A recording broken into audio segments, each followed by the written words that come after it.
people under control, Captain. I will." I could stand by no longer. I stepped forward and offered my services.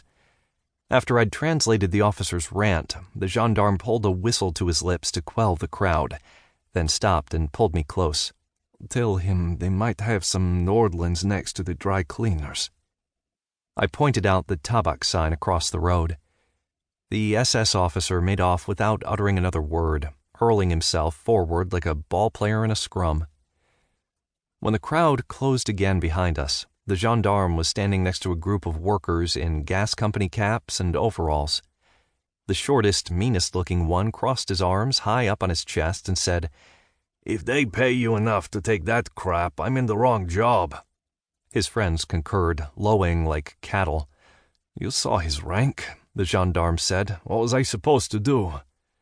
One of the men made a crude suggestion, and the others laughed, then formed a circle and began muttering.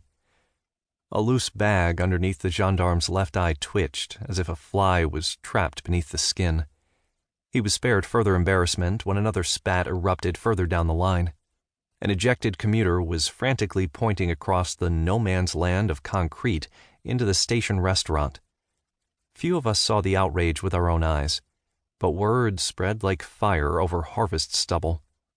Two of the elite SS, after finishing their complimentary breakfast of bread and sausage, had enticed a couple of younger waitresses out from behind the grill.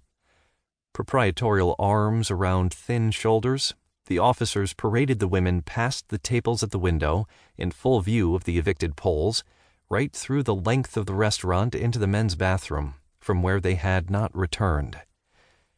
As I strained to see into the restaurant for myself, an object whistled over my head. A plate glass window detonated behind the cordon of soldiers at the entrance. Thinking the explosion had come from within, the soldiers span around, and a second rock landed between a set of German shoulder blades, 10 inches south of denting the back of his skull. All around me, Poles were on their knees, tearing up the ground for rubble. "There's a phone in the dry cleaners." The gendarme scanned for reinforcements, but found only myself. "Call the station before we're mopping up a bloodbath." Rifles volleyed as I barged through the mob to the level crossing. I froze mid-stride, cringing. A flurry of shots, and then no more. Silence. The Germans had fired over the protesters' heads to restore order. No more missiles rained down on their cordon. An uneasy truce seemed to hold. I hopped the barrier and sprinted up the street towards the shops by the gendarme's house. Hurtling from the other direction, 2 young Poles swerved around me, one of them dropping an object that bounced into the gutter. I called out, but they didn't hear me and didn't stop. In the road, I kicked through slush, unearthing the leather wallet they had dropped, turned inside out, and picked clean of cash.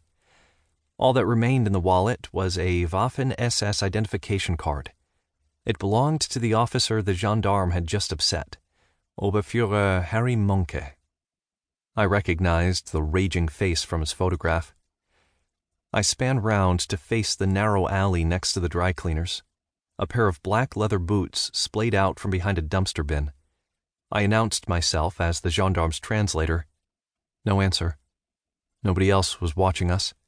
All eyes were on the siege on the other side of the road. I crept into the gloomy alleyway and peered around the dry cleaner's bin. Oberführer Munke lay propped against the wall, ambushed before he could buy his Nordlands. One of the 2 fleeing youths had probably been hiding where I stood now, at the alley's entrance. His accomplice had pushed the German in. They'd fought. Munke had fallen backward or been pushed. His tunic was torn open, one missing button, his cap dislodged. The flattened back of his head was glued to the wall with a paste of blood and brain. Gagging, I stumbled away, turning towards the light. Over the stalled traffic, I could hear the futile piping of the gendarme's whistle in front of the train station. I looked back at the gleaming insignia of a senior SS colonel's gray-green tunic, the pair of oak leaves on his silver-braided collar, and that German jaw that had only 10 minutes ago been mistaken for my own. Hiding behind the dumpster, I kicked my shoes off and yanked my trousers down around my ankles. In my underpants, I tugged Munke's boots from his legs, unbuckled his belt, grabbed hold of the flared fabric at his hips, and pulled.